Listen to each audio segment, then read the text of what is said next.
humans.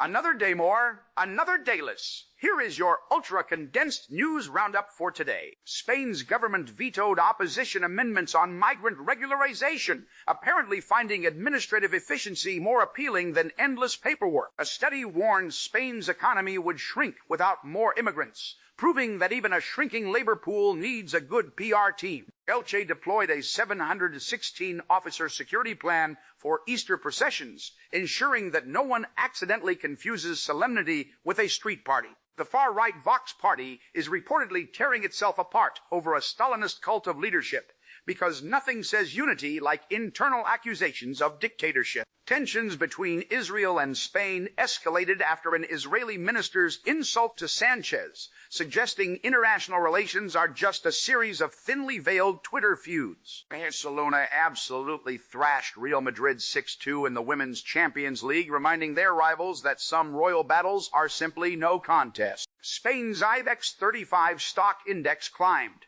proving that even with political drama, money still finds a way to make itself. Spanish PM Pedro Sanchez declared the Middle East war far worse than the 2003 Iraq invasion, a bold statement considering most people were already aware. Rising Middle East tensions continue to fuel fears of wider conflict, demonstrating humanity's commitment to recycling historical mistakes. A new international proposal to control nuclear risks has divided global leaders, as if agreeing on not annihilating ourselves was ever going to be easy. A major tech company suffered a huge legal setback, perhaps finally learning that disrupting also applies to regulatory compliance. Energy markets are on high alert after a U.S. industrial incident, reminding us that global stability often hangs by a very literal thread. And NASA announced a $20 billion plan for a permanent moon base within 7 years, because Earth is clearly just a fixer-upper. President Trump claimed Iran war talks were progressing while Iran kept firing missiles at Israel, a masterclass in diplomatic multitasking or delusion. The Pentagon is deploying up to 3,000 U.S. troops to the Middle East,